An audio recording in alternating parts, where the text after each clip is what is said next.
itu Al-Khidmah? Al-Khidmah menurut bahasa artinya adalah melayani.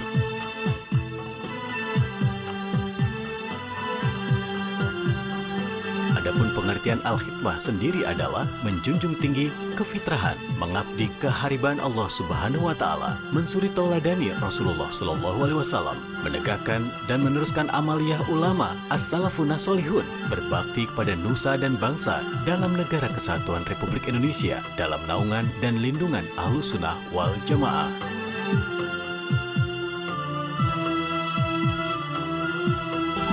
Pribadi Jamaah Al-Khidmah Hadratus Syekh Romo Kiai Haji Ahmad Asrori Al-Ishaqi radhiyallahu anhu juga ingin menghaturkan suatu sumbangsi, tali asi, serta suatu tuntunan dan bimbingan insya Allah dalam menangani dan mengatasi perjuangan dan perjalanan Jamaah Al-Khidmah ini. 1. Adanya tujuan yang tulus, bersih, suci semata-mata hanya mengabdi dan berkhidmah kepada Allah Subhanahu wa Ta'ala.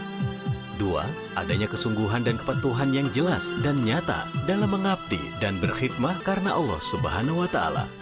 3. Adanya sifat atau pribadi suka dan cinta karena Allah Subhanahu wa Ta'ala, tidak suka dan marah juga karena Allah Subhanahu wa Ta'ala, sesuai tuntunan dan bimbingan Al-Quran Al-Karim dan sunnah Rasulullah Sallallahu Alaihi Wasallam, serta akhlakul karimah as-salafuna as-solihun radhiyallahu anhu.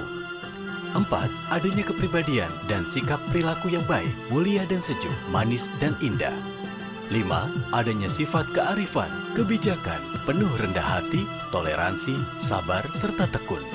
6. Adanya pribadi dan perilaku yang jujur. 7. Adanya perilaku yang terbuka.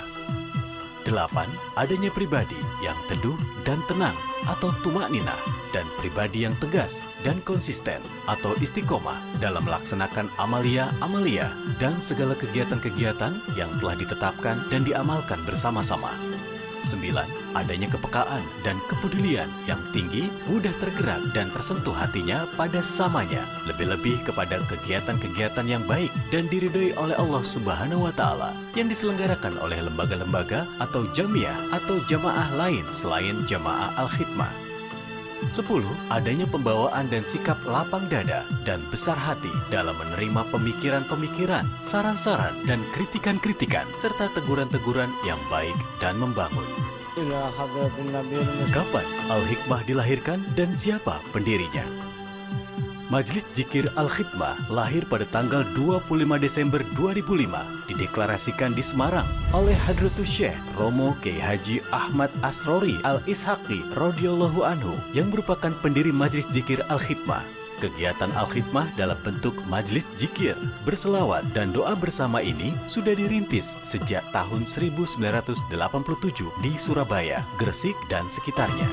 Visi Al-Khidmah. Visi Al-Khidmah adalah mewujudkan generasi yang soleh-soleha, sejahtera lahir dan batin, yang pandai bersyukur, dapat menyenangkan hati keluarganya, orang tuanya, guru-gurunya, hingga Nabi besar Muhammad SAW sesuai dengan petunjuk Al-Quran dan hadis, serta tuntunan akhlak para salafun soleh. Sudah berapa jauh penyebaran Al-Khidmah?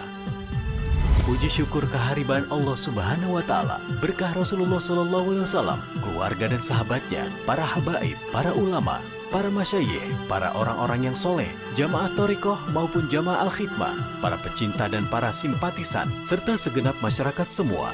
Perjuangan dan perjalanan jamaah Al-Khidmah bisa diterima dengan baik oleh lapisan masyarakat bawah, menengah, dan atas, bahkan sampai tersebar luas di dalam dan luar bumi Nusantara.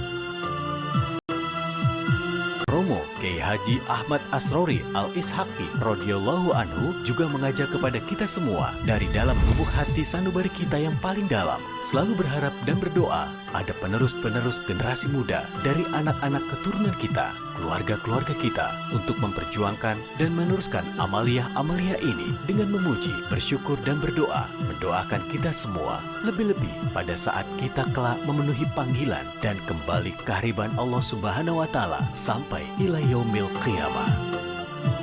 Majelis Dzikir Al-Khidmah adalah majelis dzikir yang di dalamnya terdapat ajaran-ajaran yang sangat mulia, yaitu bagaimana manusia itu menjadi manusia yang soleh dan soleha, manusia yang selalu menyayangi kedua orang tuanya, saudara-saudaranya, guru-gurunya, kawan-kawannya, baik yang masih hidup maupun yang sudah meninggal, dengan mendoakan mereka, memintakan ampunan dan rahmat Allah Subhanahu wa Ta'ala untuk mereka, sebagai sarana untuk manusia agar tidak terlepas dari satu titik, yaitu sebagai hamba-hamba Allah yang soleh dan soleha.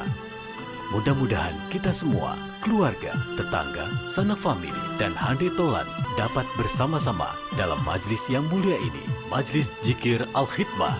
Semoga kita semuanya mendapat berkah. Amin. Ya Rabbal Alamin.